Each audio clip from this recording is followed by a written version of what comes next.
Hola gente, bienvenidas a un nuevo podcast en el que vamos a estar hablando de cómo se empezó a construir las primeras páginas del fútbol grande austríaco, más precisamente de su creador y de uno de los mejores jugadores que tuvo la selección, que no pudieron triunfar ni ser campeones del mundo porque el contexto de Europa no lo permitió así.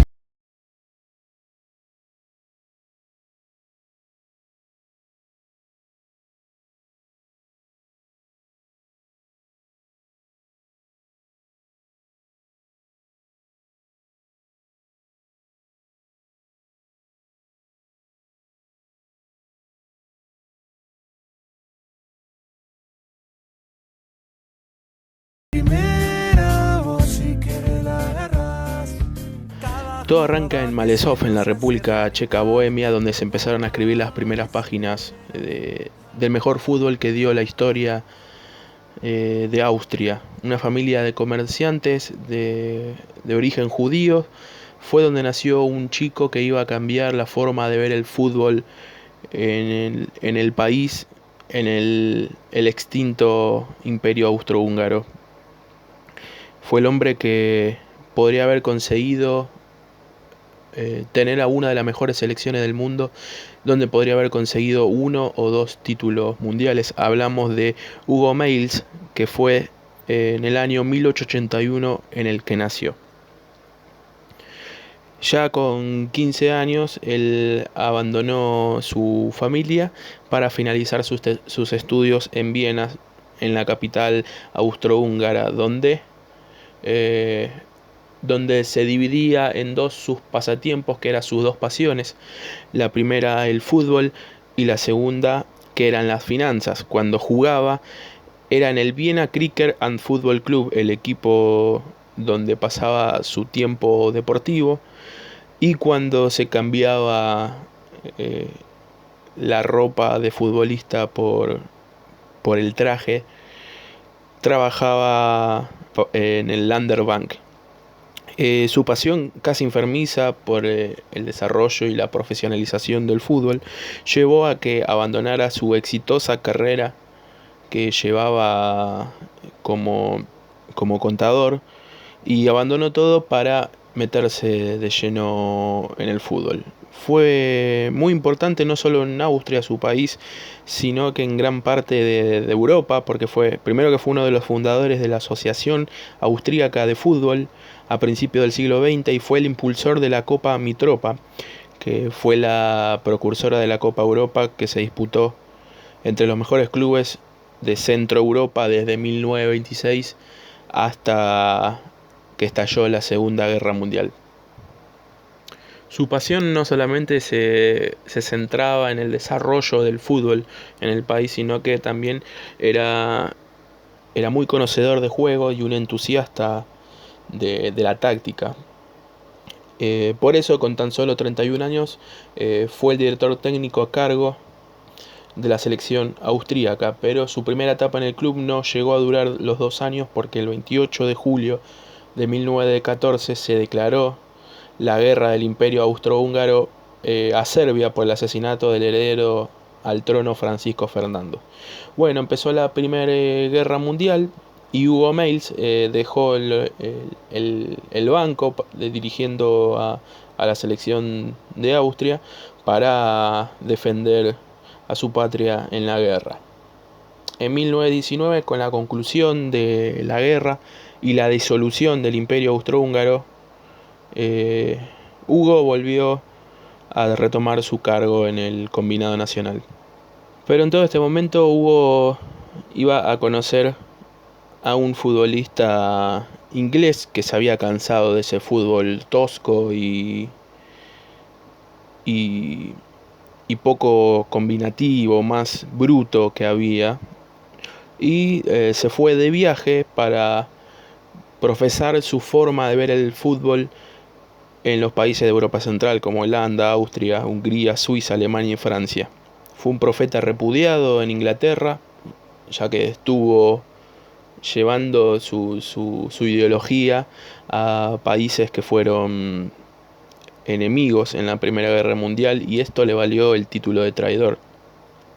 Su nombre era Jimmy Hogan y tuvo largas charlas con Mays en la que veían ya cómo querían que sea este equipo, que la premisa era mantener la pelota al ras del césped.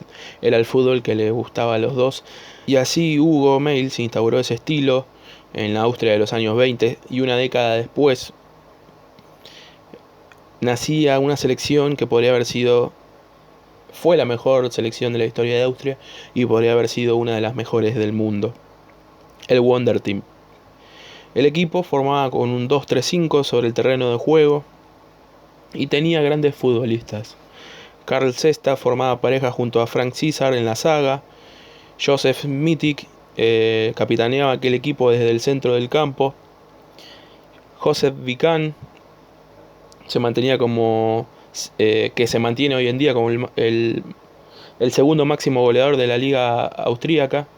Karl Schick y Anton Schall hacían goles, eran los goleadores del equipo y destrozaban los arcos rivales partido tras partido. Pero sobre todas las figuras había uno que destacaba por encima del resto. Fue el líder del grupo, un delantero de movimientos muy electrizantes, con un toque de magia, una habilidad para gambetear y sacarse jugadores una y otra vez de encima. Tenía alma de enganche, que jugaba y hacía jugar a los suyos gracias a el dominio que tenía de la pelota. Él era Matías Sindelar, conocido como el hombre de papel. Sus orígenes fueron checos, nació en el pueblo de Kozlov, judíos también. Su familia también de pequeño se trasladó a Viena, en la capital austríaca tomó su primer contacto con el mundo del fútbol.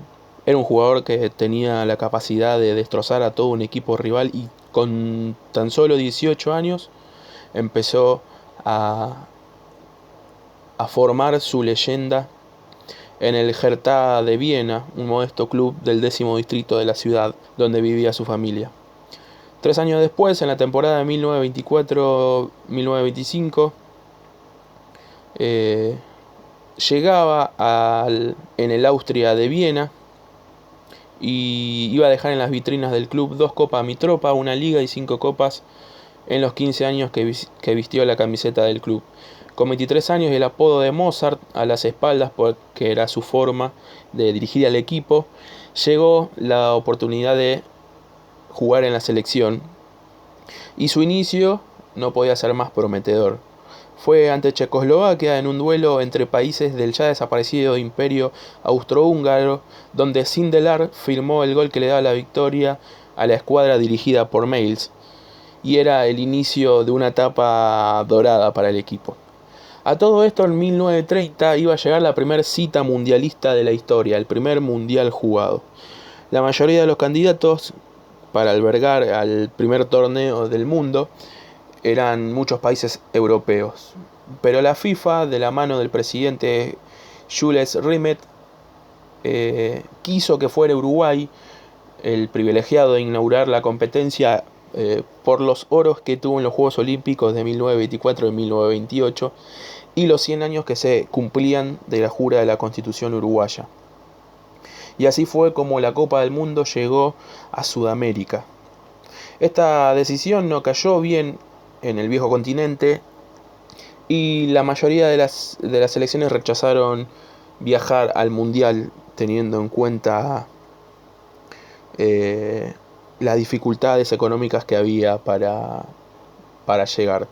Francia, Bélgica, Yugoslavia y Rumania fueron los representantes europeos en el Mundial, que lo terminó ganando Uruguay, el anfitrión, que le iba a ganar 4-2 a la Argentina en la final. Tras Uruguay 1934, en esta ocasión Italia se impuso ante Suecia en la lucha por ser anfitrión del próximo Mundial, una decisión que iba a ser decisiva para el final del campeonato, ¿no? Y esta vez eran los equipos sudamericanos los que iban a boicotear el torneo, molestos por la decisión de los europeos 4-2. 4 años antes en Uruguay 1930. Argentina fue con un equipo lleno de jugadores no profesionales y Uruguay ni siquiera se presentó. En ese mundial, Francia fue el primer rival de los austríacos, el primer partido para hacerse del título. Al término de los 90 minutos el partido iba 1-1 con un gol de Sindelar y poco antes de acabar el primer tiempo se igualaba el partido con un gol de los franceses. Los goles de Vican y Schall se impusieron y Austria se plantaba en los cuartos de final con un 3-2 frente a Francia. 4 días después era el turno de Hungría, los que hasta no hacía mucho tiempo eran hermanos, ahora eran rivales en el terreno de juego. Horváth y Zizek pusieron el 2-0 y los húngaros acortaron distancia con un gol de Sarosi que no fue suficiente para batir a los favoritos. Y la siguiente guerra era contra Italia en semifinales. El último partido es ante la gran final en el estadio San Siro como escenario. El gran rival de ese día no eran los futbolistas italianos ni los 4 argentinos que se habían nacionalizado para jugar aquel mundial. Monti, Gaita, Orsi y De María. El problema que tenía Sindelar y sus compañeros era Benito Mussolini. En esa época el fútbol ya era denominado el opio del pueblo, por lo que Mussolini quería contentar a las masas, dominando también en el deporte, y quiso que el trofeo no saliera de Italia. Ese 3 de junio de 1934, el fútbol defensivo y rocoso de Italia desconectó a los jugadores de Austria por la agresividad permitida por el árbitro sueco Ivan Eklund, que curiosamente también iba a arbitrar la final. Los austríacos volvían a Viena después de encajar un solitario gol en fuera de juego, y aquel equipo que estaba llamado a hacer historia se despedía del mundial y debían esperar 4 años para volver a soñar con la oportunidad. Pero próximamente la historia y el nazismo se ocuparon de que esa posibilidad nunca se diera. Desde la disolución del Imperio Austrohúngaro al acabar la Primera Guerra Mundial y tras proclamarse pocos días después la República de Austria, parte de la población se posicionaba a favor de la unión de su país a Alemania, ya que muchos de ellos eran de origen germano. Pero el Tratado de Versalles, firmado en 1919, negaba la posibilidad de esta anexión. El Partido Nacional Socialista de Adolf Hitler se postulaba fervientemente a favor de que Austria se anexionara a Alemania. Desde su creación quería llevar a cabo un proceso similar, tanto en su país como en tierras vecinas, alcanzar el poder desde la democracia. En Alemania se hizo con el poder en 1933, pero en Austria el éxito no fue el mismo. En 1932, Engelbert Dollfuss disolvió el parlamento austríaco e instauró una dictadura de derecha nacionalista y antialemana, por lo que la vía democrática empezaba a verse como muy difícil desde los mandos del partido nazi, que con estas circunstancias optó por la invasión de Austria en 1933, esta vez sin éxito. Más adelante, en julio de 1934, los nacionalsocialistas alemanes ejercieron una gran presión a Dollfuss mediante protestas y atentados en las calles austríacas. El ejército nazi hizo un golpe de estado que acabó con la vida del dictador, pero que no prosperó por la falta de ayuda de los militares alpinos. Tras Dollfuss llegó Nussing, que tras una reunión con Hitler en febrero de 1938 permitió un referéndum en Austria para la anexión a Alemania y liberó a los presos nazis. El 13 de marzo, los austríacos tenían que decidir el futuro de su nación, si se unían o no a Alemania, pero en las urnas no se depositó ningún voto. Días antes, los nazis austríacos invadieron las calles de las principales ciudades del país, como Innsbruck, Viena o Linz, y empezó la conquista nazi. Austria pidió ayuda a los gobiernos de Francia y Gran Bretaña, pero estos no entraron en conflicto por temor a que volviera a estallar una nueva guerra. Un mes más tarde, ya con Austria dentro del imperio alemán con el que soñaba Hitler, se realizó el referéndum que tenía pendiente Schöning al estilo nazi, con una victoria aplastante del sí. El Anschluss, como se conoce esta anexión, era un hecho y Austria ya era alemana. El Mundial de Francia estaba a la vuelta de la esquina. Joseph Goebbels, ministro de propaganda en la Alemania nazi, concienció a la dictadura alemana de que el fútbol era el trampolín que ayudaría a conectar a la gente con su país. Ganar un partido era más importante para la gente que invadir una ciudad del este de Europa, escribía el ministro en su diario. Así que, con esa idea en mente y conocedores de las limitaciones de su plantel, los dirigentes alemanes vieron en el Wonder Team lo que necesitaban para tener un gran equipo y que sea exitoso en el mundial que se venía. Y como era de esperar, uno de los futbolistas por el que suspiraban los germanos era el líder de aquel grupo de ensueño, como lo era nuestro hombre Matthias Sindelar. El hombre de papel no era partidario para formar parte de aquel equipo, los colores alemanes no eran lo que sentía, y declinó en reiteradas ocasiones la propuesta, fingiendo un sinfín de lesiones. Y así fue que entre lesión y lesión de Sindelar, el régimen nazi propuso una celebración de un partido para conmemorar el Anschluss en el estadio Prater de Viena. Hubo un partido amistoso entre las selecciones de Alemania y Austria con las autoridades nazis en las gradas. Un encuentro que suponía el punto y final a una historia separadas y daba paso al camino a una selección junta y unida y a pesar de que muchos no quisieran que se dé este paso.